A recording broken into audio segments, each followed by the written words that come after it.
Você já sentiu que o seu emprego, aquele lugar onde você passa a maior parte da sua vida, estava te sugando a alma? Que o ambiente corporativo era, na verdade, um campo de batalha onde a inveja e a humilhação eram as armas? O que acontece quando essa dor e essa raiva atingem um ponto de ruptura? Quando um colega humilhado e demitido decide não apenas sair, mas sim deixar para trás uma marca de destruição tão profunda que parece uma maldição. Se você trabalha ou já trabalhou em um lugar tóxico, você precisa conhecer estas três histórias reais. Elas são um lembrete aterrorizante de que a vingança corporativa pode ser tão perversa que desafia a lógica. Chamamos isso de maldição do crachá. Não é sobre fantasmas tradicionais ou casas assombradas. É sobre o terror moderno e relacionável que nasce do estresse e da impotência. Pense bem. O trabalho é o epicentro de nossa identidade e segurança. Quando esse centro é violado pela crueldade ou injustiça, a mente humana reage de formas imprevisíveis. O crachá, esse símbolo de pertencimento, torna-se a chave para a destruição. A pessoa que o perde, perde o controle. E essa perda pode liberar uma força que transforma a vingança em algo ritualístico, frio e implacável. Neste vídeo, vamos mergulhar em três incidentes baseados em fatos onde a linha entre o infortúnio e o intencional se desfez completamente. O nosso foco será investigativo, analisar como a malevolência humana levada ao extremo em um ambiente tóxico pode manifestar atos tão bizarros que a única explicação que resta é a do sobrenatural. Nossa primeira história fala sobre a vingança silenciosa. O colega que foi embora, mas deixou um presente na mesa. Algo que, dia após dia, começou a drenar a sorte e a sanidade de quem ficou. Prepare-se, pois o terror do escritório está apenas começando. Nossa primeira história nos leva à cidade de Boston, a uma startup de médio porte conhecida por sua cultura de trabalho duro, jogue duro, o que geralmente significa longas horas e pouco reconhecimento. O centro da nossa atenção é um desenvolvedor chamado Arthur, um homem brilhante, mas notoriamente antissocial e sensível às críticas. O ambiente se tornou tóxico para Arthur, especialmente sobre um gerente novo e agressivo. Após meses de gaslighting e críticas infundadas, Arthur foi demitido em uma humilhação pública que a gerência achou que seria um exemplo. Ele não gritou, não chorou, apenas olhou para todos com uma frieza assustadora. Ao sair, ele passou pela mesa da equipe que mais o havia atormentado e sorriu. Na manhã seguinte, Sarah, a líder dessa equipe, encontrou um objeto estranho na sua mesa. Era pequeno, parecendo um souvenir de viagem bizarro, um sapo de cerâmica com uma textura áspera e um olhar perturbador. A equipe presumiu que fosse uma brincadeira de mau gosto de Arthur. Eles riram e, como era inofensivo, deixaram-no lá. Foi aí que as coisas começaram a se deteriorar. Pequenos infortúnios inicialmente. O computador de Sarah começou a congelar sempre que ela estava prestes a salvar um arquivo importante. Uma colega torceu o tornozelo de forma inexplicável na porta do escritório. Mas o mais estranho é a coincidência impausível dos eventos. Todas as falhas, todos os acidentes, de alguma forma, estavam ligados à equipe que Arthur detestava, ou à sua proximidade com aquele pequeno sapo de cerâmica. O terror aqui era a constância, o medo lento e rastejante de que algo invisível estava agindo. Quando o objeto foi acidentalmente movido para a mesa de um colega cético, o telefone dele tocou com notícias devastadoras sobre um parente. Eles começaram a chamar o objeto de o drenador de sorte. Mas a razão parecia muito mais sinistra do que a má sorte. Havia um padrão, e esse padrão apontava para o último dia de Arthur. A equipe, esgotada e paranoica, parou de rir. Eles sabiam que precisavam de respostas. Começaram a investigar a fundo o passado de Arthur, descobrindo que o desenvolvedor antissocial tinha um interesse secreto e profundo em folclore sombrio e, mais especificamente, em rituais de amarração de infortúnio. Foi então que o pavor se tornou real. Um dos colegas usou um filtro especial na foto do sapo e notou a cerâmica estava coberta por pequenos símbolos entalhados, quase invisíveis a olho nu. Eram glifos rudimentares que um especialista online em ocultismo amador identificou como runas de discórdia e estagnação. O terror atingiu o clímax quando eles decidiram quebrar a base. Estava selada. Dentro, encontraram um envelope minúsculo, um pedaço de papel com os nomes deles todos, amarrado com fios de cabelo, e um pedaço de tecido rasgado do próprio crachá de Sarah. A maldição não era uma brincadeira. Era um ato de magia simpática, feito para arruinar suas vidas lentamente, usando seu próprio local de trabalho como altar. Eles destruíram o objeto imediatamente, e, para surpresa e alívio de todos, os infortúnios pararam. Os computadores voltaram ao normal, os acidentes cessaram. Mas o mal não estava desfeito. O principal instrumento da maldição de Arthur não foi o sapo de cerâmica, mas sim a paranoia que ele semeou. A confiança entre eles havia sido drenada. A cada falha, a equipe se lembrava do olhar frio de Arthur, perguntando-se: será que acabou de verdade? Essa história nos ensina que a vingança pode ser um ato de paciência fria, usando a nossa própria crença no infortúnio contra nós mesmos. O colega demitido deixou o seu terror para trás e o escritório nunca mais foi o mesmo. Mas o que acontece quando a vingança atinge não o seu equipamento, mas a sua reputação? Prepare-se, pois o nosso próximo caso, o vírus do rumor, prova que a maldade humana é mais rápida e destrutiva do que qualquer vírus de computador. De Boston, pulamos para Los Angeles, para a cena mais fria e competitiva de uma grande agência de publicidade. Aqui a toxicidade não vinha do ocultismo, mas da ambição desmedida. O palco já estava montado para a tragédia. Nossa protagonista é Vivian, uma executiva de contas em ascensão, e o agente da nossa maldição é Mark, um redator sênior que se considerava o gênio incompreendido da agência. Mark era mestre em manipulação social, sempre com um sorriso forçado e um ouvido atento aos segredos de todos. Ele sabia quem estava em crise no casamento, quem estava prestes a ser promovido e quem estava trapaceando nas despesas. Quando ele foi demitido por pressão direta da equipe de Vivian, ele não se vingou com um objeto. Mark usou o que tinha de melhor, sua capacidade de criar narrativas. Ele prometeu, friamente, que a agência ia queimar por dentro. Mark desapareceu por uma semana, e a agência achou que tinha se livrado dele. Que engano! A vingança começou de forma sutil, mas letal. E-mails anônimos, enviados de servidores criptografados, começaram a circular entre a alta gerência e, crucialmente, para cônjuges de alguns executivos. As mensagens continham detalhes íntimos, provas de traição e denúncias, algumas verdadeiras, outras inventadas, de casos de suborno e mau uso de fundos. O terror aqui era a desconfiança instantânea. O rumor se espalhou como um vírus, uma verdadeira pandemia social. Mark não precisou provar nada, ele apenas plantou a dúvida em solo fértil, usando os segredos que ele havia coletado durante anos. Sua tática era simples: destruir a confiança de dentro para fora.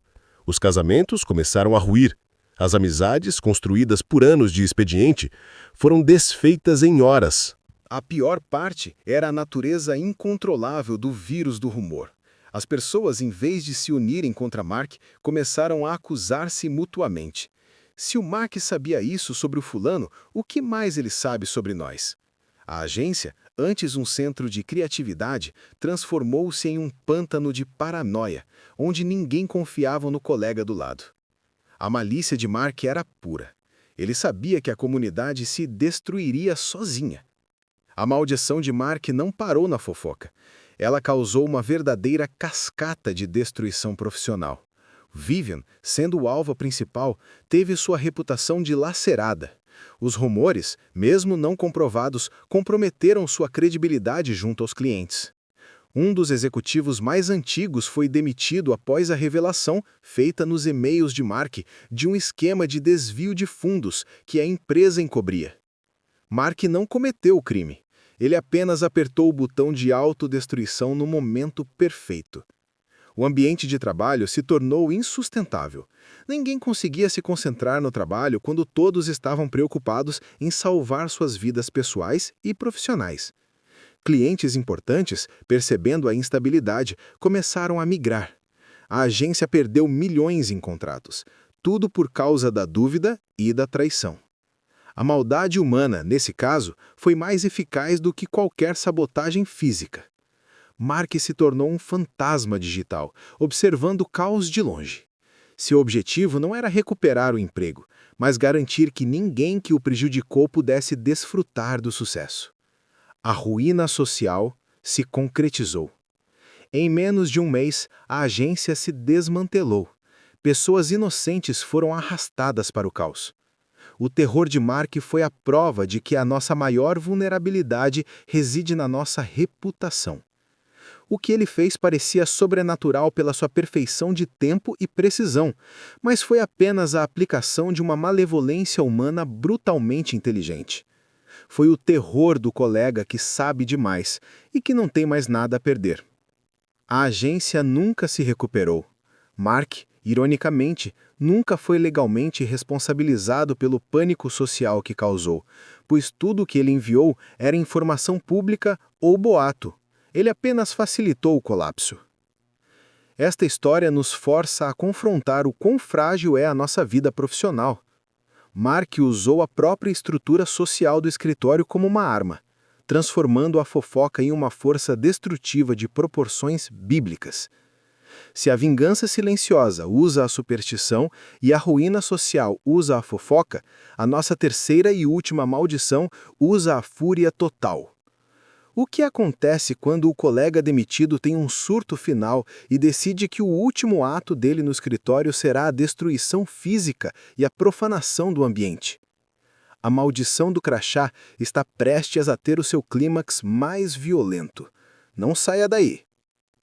A nossa última maldição nos leva a uma grande empresa de logística em Chicago, um lugar onde a pressão por produtividade era implacável e onde a saúde mental dos funcionários era negligenciada em prol dos lucros. O colega da nossa história é Daniel, um supervisor de turno que durante anos demonstrou sinais claros de exaustão e instabilidade, sinais que foram repetidamente ignorados pela gerência. A demissão de Daniel foi o resultado direto de meses de estresse crônico, culminando em um erro operacional grave. Não houve aviso, nem suporte. Apenas a ordem de empaquetar suas coisas e entregar o crachá. Mas para Daniel, aquele crachá era mais do que identificação. Era o símbolo da sua vida sendo roubada pela corporação. A demissão não foi o fim, foi o estopim para a perda total de controle. A maldição de Daniel não aconteceu no dia em que ele foi demitido, mas sim na madrugada seguinte.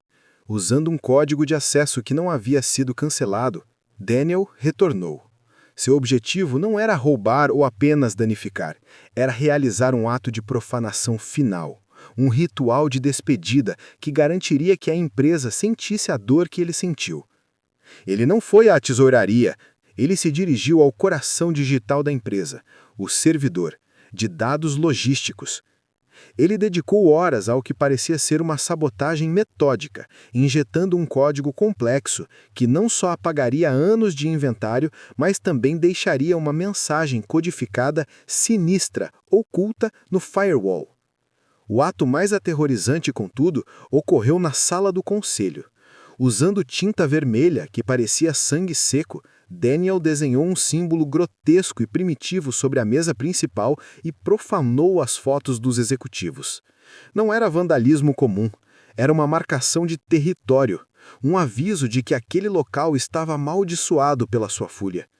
Ele deixou o local tão silenciosamente quanto chegou, deixando o crachá quebrado sobre o símbolo, como uma assinatura. O terror da manhã seguinte foi imediato e generalizado. A empresa parou. A polícia foi chamada não apenas para investigar o vandalismo, mas para desvendar o significado da profanação e o que havia acontecido com os servidores. O sentimento de violação era extremo. Não se tratava de um ladrão, era a fúria de um colega que havia quebrado. A mensagem era clara: eu lhes dei minha vida e vocês a destruíram. Agora eu destruo seu templo. A mensagem codificada deixada no firewall era a cereja do bolo da maldição. Ela não era uma ameaça direta, mas uma contagem regressiva silenciosa, uma frase em latim ou uma referência a um mito de vingança. O ato de Daniel foi tão bem planejado em seu surto que parecia ter sido executado por alguém under the influence, ou seguindo instruções de um poder maior. A empresa teve que gastar milhões para se recuperar da perda de dados e da interrupção logística causada pelo seu ex-supervisor. O fedo que Daniel incutiu era duplo: o fedo da destruição imediata e o fedo de que ele voltaria para terminar o que começou. Ele não assassinou ninguém, mas aniquilou a segurança psicológica do local de trabalho. O fedo de sua fúria foi tão grande que muitos funcionários pediram transferência ou se demitiram, convencidos que a maldição do crachá havia caído sobre eles de forma literal. Esta é a prova mais sombria de que a negligência corporativa tem um preço: o preço da sanidade de um colega. O destino de Daniel? Ele foi capturado e responsabilizado, mas o estrago estava feito. A empresa perdeu mais em reputação e confiança dos funcionários do que em logística. A história dele serve como um grito de alerta. O crachá é símbolo de conexão, mas quando essa conexão é rompida pela crueldade, a pessoa demitida pode se sentir justificada em usar qualquer arma que tenha, seja ela um vírus, um rumor ou a fúria total. Nós vimos a vingança silenciosa, o vírus do rumor e agora o ato de destruição. O que todas essas histórias têm em comum? O terror que nasce do sentimento de que o sistema falhou e que a única saída é a reação extrema. Nós percorremos um caminho sombrio.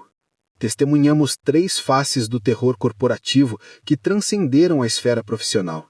Vimos a vingança silenciosa de Arthur, que usou a superstição e a paranoia para drenar a energia dos seus alvos. Vimos a ruína social de Mark, que provou que a fofoca e a desconfiança podem ser um vírus mais potente do que qualquer código malicioso. E, por fim, testemunhamos o ato de destruição de Daniel. Um lembrete violento de que a negligência corporativa tem o potencial de levar um indivíduo ao limite da sanidade, culminando em um ato que aniquila a segurança de todos. O verdadeiro medo nessas histórias não está no fantasma de um prédio antigo, mas na capacidade humana de infligir sofrimento profundo quando se sente traída e humilhada. O crachá é apenas um símbolo. A maldição real é o sentimento de impotência que transforma a raiva em algo irracional e destrutivo. A linha entre o infortúnio e a intenção é tênue, mas a vingança, quando motivada pela dor do expediente, sempre deixa uma marca que é, para todos os efeitos, sobrenatural. Agora, a pergunta final é para você. Qual dessas 3 maldições do crachá você achou mais perversa? O terror lento e ritualístico do objeto amaldiçoado? A destruição viral e social do vírus do rumor? Ou a fúria total e a profanação do ato de destruição? Deixe a sua opinião nos comentários. E se você já presenciou algo que parecia a manifestação de um pesadelo corporativo, compartilhe sua história anonimamente. Eu leio cada relato. Se este vídeo te fez olhar para o seu colega de trabalho de uma forma diferente ou se te lembrou do custo da toxicidade, não esqueça de deixar o seu like e de se inscrever. O próximo capítulo de nossa investigação sobre o terror psicológico e social já está sendo preparado. Até a próxima e lembrem-se, cuidado com quem você compartilha seu crachá.